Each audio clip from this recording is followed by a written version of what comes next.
ये दासी पुत्र कैसे बने, इसकी भी एक कथा है। यमराज का अवतार है श्री विदुर जी। अभी यमराज की कथा चल रही थी ना, बिना न्याय के कुछ कर नहीं सकते। एक बार क्या अन्याय हुआ इनसे, यमराज जी को मांडव ऋषि का शाप लगा था। एक ऋषि थे मांडव ऋषि। एक बार किसी राजा के महल में चोरी हो गई, तो चोरों ने जो भी चुराया था उसको डर के मारे जल्दी जल्दी में मांडव ऋषि के आश्रम में फेंक गए, डाल गए, भाग गए वहां से। अब राजा ने जब खोजबीन करी तो राजा का सामान वही ऋषि के उस कुटिया में मिला, तो पकड़ लाई ऋषि को, कहा सूली पे चढ़ाओ इस ऋषि को, ये चोर है, इसको सूली पर चढ़ा दिया जाए। अब सूली पर चढ़ाया तो गया, और जो चोर थे उनको भी पकड़ लिया गया था, उनको सूली पे चढ़ाया, फांसी पे चढ़ाया, तो तुरंत उनके प्राण निकल गए। लेकिन मांडव ऋषि ये तो बड़े अद्भुत महापुरुष थे, इन्होंने अपने तपस्या के बल से वहां उस फांसी पर चढ़े चढ़े भी जब इनको उतारा गया तो इनका प्राणांत नहीं हुआ। तो राजा समझ गया कि ये कोई पहुंचा हुआ महापुरुष है, हाथ जोड़ा, तो पता लगा कि ये तो इन्होंने नहीं किया था, क्षमा मांगी, मुझे क्षमा कर दो। मांडव ऋषि बोले ना, ये तुम्हारा कोई गलती नहीं है, असल गलती यमराज की है, हम उससे हिसाब लेंगे कि हमको ये संकट में क्यों डाला। तो सीधे मांडव ऋषि यमराज के पास गए, यमराज से पूछा कि हमारे साथ ऐसा अन्याय क्यों किया तुमने, ऐसा हमने तो कोई पाप नहीं किया, हमारी दिव्य दृष्टि से हम देख सकते हैं, हमारे इस पूरे जन्म में हमने कोई पाप नहीं किया है, हम वादे के साथ कह सकते हैं। अब यमराज कांपे। देखो, यमराज से सब डरते हैं, लेकिन यमराज जब किसी सत्पुरुष को सामने देखता है ना, पुण्यात्मा को, तो श्री यमराज जी को डर लगता है कि अब इसके सामने हम क्या करें। तो श्री यमराज जी के दो स्वरूप हैं, पापियों के लिए तो भयानक है एकदम, पर जो भगवान के भक्त हैं उनके लिए शांत सौम्य। ऐसे ही ये शनि राहु, ये सबके दो दो रूप हैं। जो पापात्मा होती है उनके लिए शनि टेढ़ा होता है, पर जो भगवान के भक्त होते हैं उनके लिए शनि देवता एकदम सौम्य है, वैष्णव है। ब्रज में लेकर के अपनी कुटिया एक छोटी सी जगह बना ली है शनि देवता ने। आप आना कभी ब्रज में, बरसाना नंदगांव के पास एक कोकिला वन है, छोटा सा महास्थान है, वो शनि देवता का स्थान है। कोई उपद्रव नहीं, कोई शनि टेढ़ा नहीं, कुछ नहीं, एकदम शांत बैठे और भगवान युगल की उपासना कर रहे हैं। शनि टेढ़ों के लिए टेढ़े हैं, पर जो भगवान के भक्त हैं उनको तो दूर दूर तक छू भी नहीं सकते, उनके तो आगे पीछे घूमते हैं कि भैया तुम्हारी झोली में जो भक्ति है थोड़ी सी हमें भी दे दो।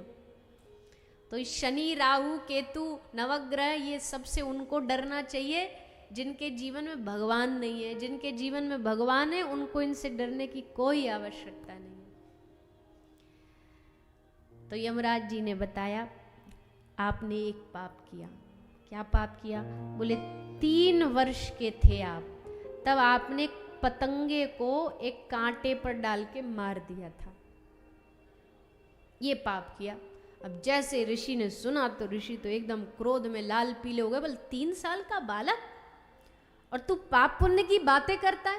3 वर्ष के बालक को भला क्या सजा? अरे 3 वर्ष का बालक तो कोई अगर अपराध हुआ भी तो उसको, ये कर्म का विधान है। कोई बाल्यकाल में, बचपन में ऐसा कई बार होता है कि बाल्यकाल में किसी ने किसी जीव को मार दिया गलती से, ना समझी, तो उसको स्वप्न में सजा मिलती है, प्रत्यक्ष में नहीं। और तूने मुझे प्रत्यक्ष में सजा दी, जा, तुमने अन्याय किया है, तुमको अगले जन्म में एक धरती पर मानव बनना पड़ेगा, दासी का पुत्र बनना पड़ेगा। और तब वही श्री यमराज जी दासी पुत्र श्री विदुर जी बन करके आए। पर फिर भगवान ने इन पर कितनी बड़ी भूल गए, रथ चला रहे हैं और दुर्योधन के मेवा त्याग के विदुर का सूखा छिलका साग खा रहे हैं। लेकिन अंत में कहते हैं, सूर क्रूर इस लायक नहीं, के ही विधि करूं बड़ाई। शब्द नहीं है हमारे पास प्रभु आपके स्वभाव का गुण गाने का, इसलिए के ही विधि करूं बड़ाई। भगवान प्रेम के वशीभूत हैं। आज आए विदुरानी के घर, दुर्योधन ने सुना, कृष्ण आने वाला है, राजाधिराज है, द्वारिका का राजा है, 56 भोग बनवाए।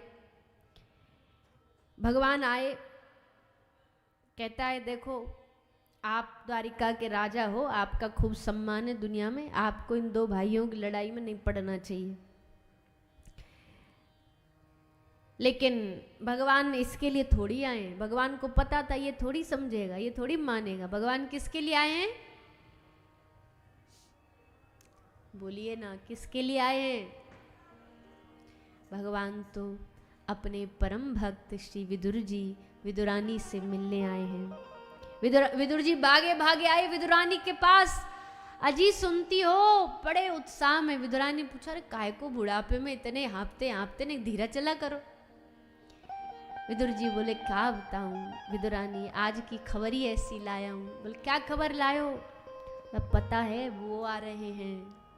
बोले, कौन वो आ रहे हैं? अरे बाबरी वही आ रहे हैं जिनको रिझाने, जिनको मनाने का हम दिन रात प्रयत्न करते हैं, दोनों भजन करते हैं। और मैं जानता हूं विदुरानी, वो हमारे लिए ही आ रहे हैं, दुर्योधन के लिए नहीं आ रहे। वो तो उनको पता है कि युद्ध तो होगा, फिर भी वो झूठ मूठ का नाटक करके शांति दूत बनके हमारे लिए आ रहे हैं। हमारे 12 वर्षों का जो हमने इस झोपड़ी में रह कर के साधन भजन किया, उसका फल देने आ रहे हैं। विदुर और विदुरानी बड़े आनंदित थे। विदुरानी ने पूछा, आपका परिचय है उनसे? वो जानते हैं आपको, पहचानते हैं? घर तो तभी आएंगे ना कि जब जानते हो।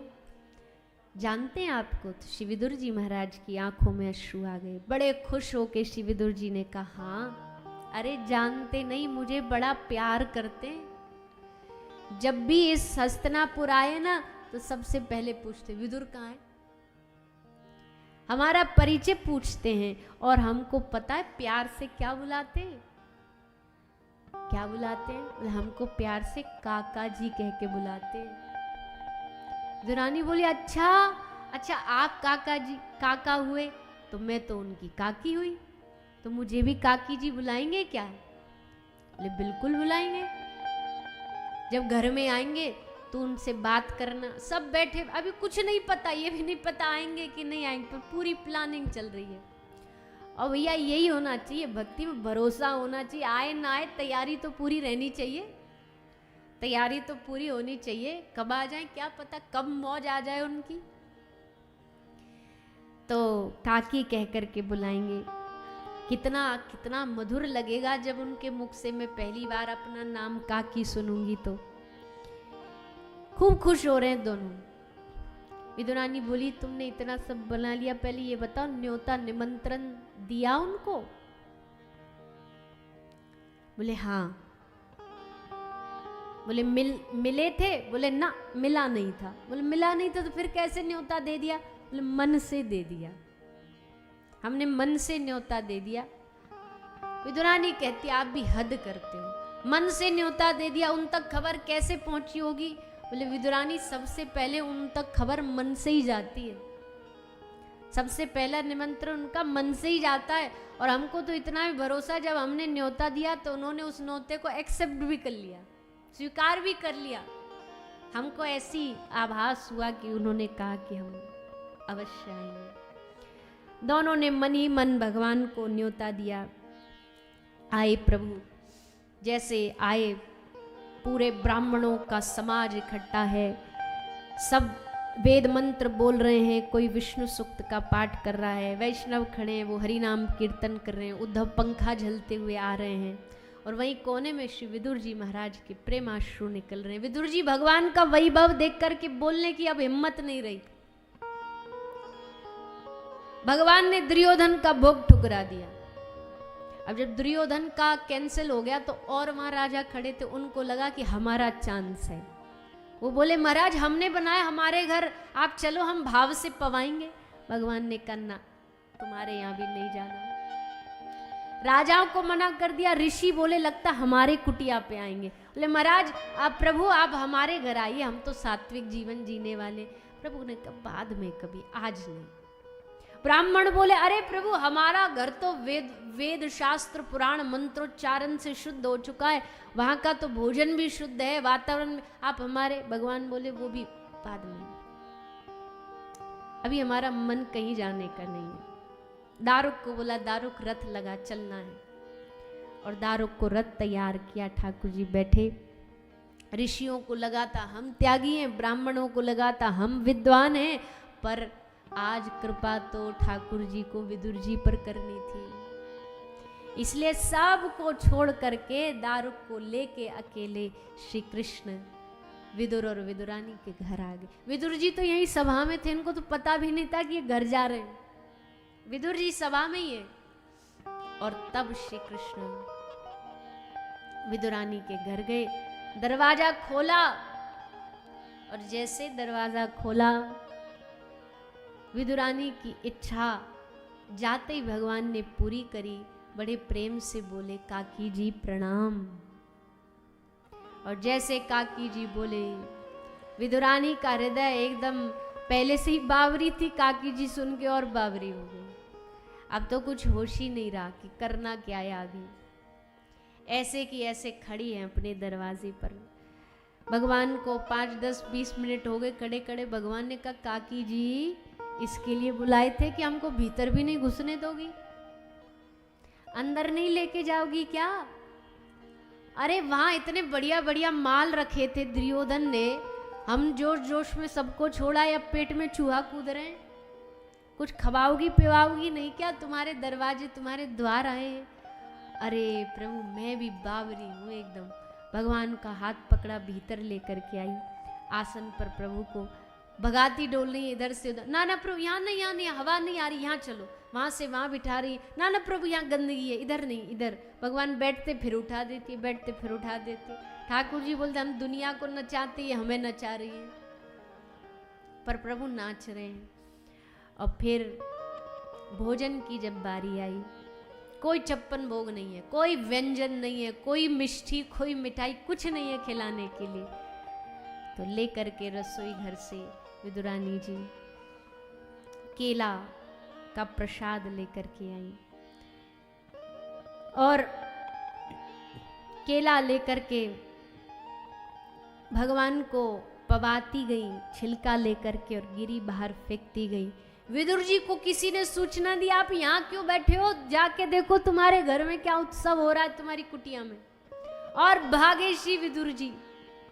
और भागे भागे विदुर जी आए, देखा भगवान का स्वागत सत्कार हो रहा होगा, पर ये कैसा स्वागत? विदुरानी तो स्वागत में छिलका खिला रही है भगवान को। श्री विदुर जी ने आके भगवान का हाथ पकड़ लिया, विदुरानी का हाथ पकड़ लिया। अरे बावरी तू क्या कर रही है? तूने देखा नहीं वहां सभा में कितनी लोगों की लाइन लगी थी, ठाकुर जी सब छोड़ के यहाँ आए, और तू उनको ऐसा लेकर के हाथ पकड़ लिया, केला छीन लिया, छिलका उतार के अब केला देने लगे श्री विदुर जी। विदुर जी को जैसे देखा, भगवान ने मुस्कुरा के कहा, विदुर जी सॉरी आप लेट हो गए, हमारा तो पेट भर गया। अब जितना हमारे पेट में जगह थी, विदुरानी ने इतने छिलके खिला दिए, अब गिरी की जगह बची नहीं। अब तो हमारा पेट एकदम तृप्त हो गया, भर चुका है। विदुर जी भगवान के सामने खड़े हो गए। थोड़ा सा संकोच हो रहा है, कैसे भगवान से कुछ कहूं सेवा के लिए। भगवान ने संकोच को दूर करने के लिए कहा, काका जी अब इतना पेट भर गया, मन कर रहा थोड़ी देर विश्राम करें, आओ। उनको बिठाए और उनकी गोद में सर रख करके विश्राम करने लगे। विदुर जी की गोद में सर भगवान ने रखा, और जब भगवान ने सर रखा ना, तो प्रभु के कान का जो कुंडल था उसकी छाप श्री विदुर जी की जंघा पर छप गई, और वो आजीवन रही। और विदुर जी उसको, भगवान के चिन्ह को देख देख करके दिन भर प्रभु का स्मरण करते थे, याद करते थे। ऐसा